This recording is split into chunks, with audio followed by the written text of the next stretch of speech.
guys.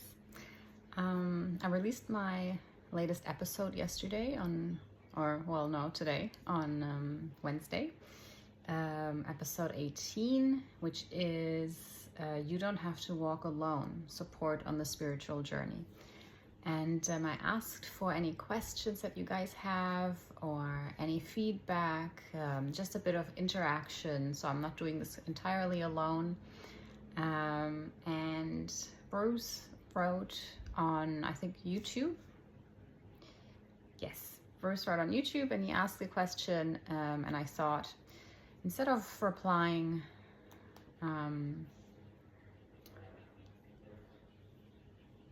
a short answer, I just thought I'll reply making it a video so I can go a little bit more into detail, or just doing it the way that feels more authentic to me, because I don't really like writing. I prefer talking. Okay, so I'm just going to read Bruce's question. Thank you, Bruce, by the way, for instigating this. I'll just skip to the question. If anyone wants to read the entire thing Bruce wrote, I'll actually try and put it in the video, but I don't think I'll be able to. But you can find it on YouTube if you go to episode 18. Question. Okay. This last week, I met with a new client. What Bruce does is he goes into palliative care, I think, or he works with the dying. So yeah, people who are at the end of their life.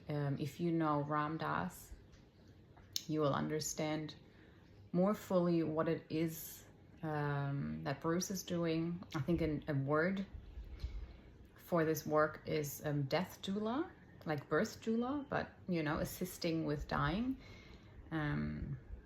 It's such a beautiful work. I think it's a privilege for those of us who get to do it, who are allowed to do it. So Bruce is saying that last week he met with a new client. So he saw a person who is dying, and he saw him for the first time. So while we were talking, I was fixed on the present moment. I'm open to this individual, which allows them to freely share whatever is coming up. So Bruce is holding space for them. It wasn't until I departed this individual that I had realized his words dredged up some deep feelings in me. So much so, I felt sick from it. I got caught up in past events. I was projecting his situation. My inner dialogue went to shit. Do you have any suggestions for how I could have possibly handled this differently? I'm new at this and absolutely love serving these souls, but that was tough. Yes. Okay, so I have not ever worked with someone dying, so I don't know the experience.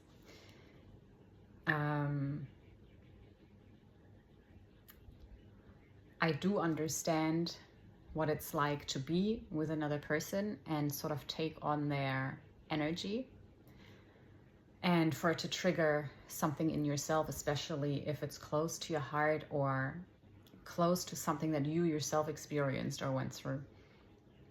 And suggestions on how to handle it differently. I don't think there's anything to handle. I don't think there's anything to do differently, because we're not, you didn't go to this man to do something for him. You went to the man to hold space, and you did it beautifully. And a lot of stuff came up. He had a lot of really heavy stuff that had to come up, and that triggered you because you have similar stuff in you that hasn't come out yet. So in a way, I think what happened is absolutely beautiful, because you helped this person release something, and it triggered something in you that also wants to be released. And you were able to see that in you, maybe even for the first time, maybe for the first time in a very long time. and it allowed you to put your attention there and notice, I'm stuck. There's something that I have to work through. So I think there's nothing to change, nothing to do differently. I think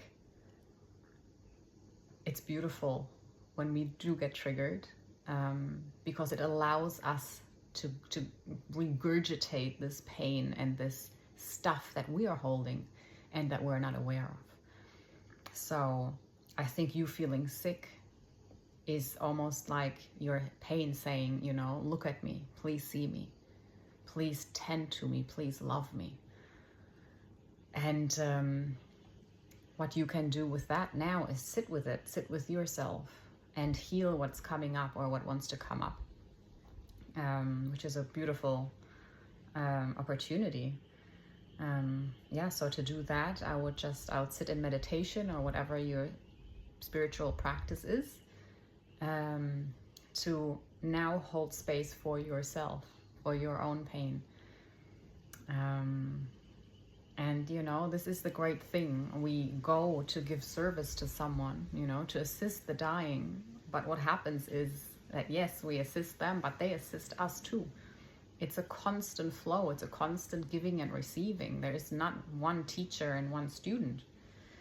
If you go somewhere thinking you're a teacher, thinking that I'm the one who's going to give something, you're locking yourself into a terrible role. And you're locking your students into a terrible role.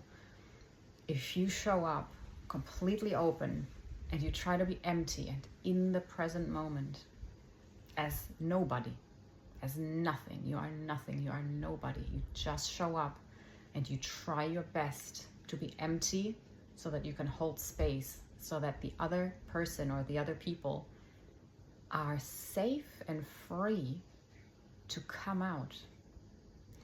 That is the best thing you can do, and it frees yourself too. If you allow yourself to be nobody, you are free.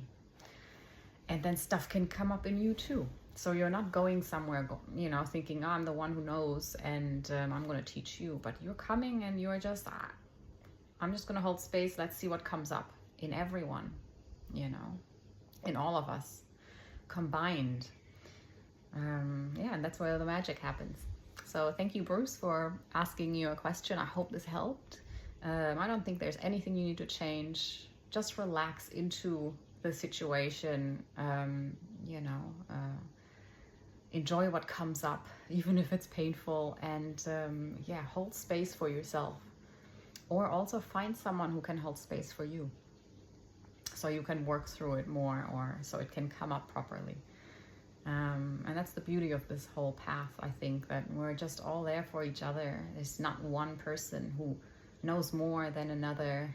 There are different experiences, there's sharing, there's, you know, experimenting and just feeling what resonates with me, what feels true to me.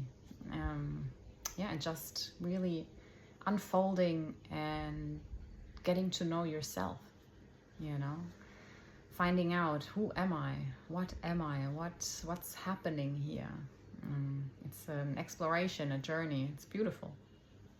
So yeah, again, thank you for your question. And if anyone else has any question or has anything to add to this, maybe you have more experience with the dying and you'd like to share a similar experience, or how you have dealt with what Bruce had to deal with, then, you know, please reply, let us know, and, keep the dialogue going.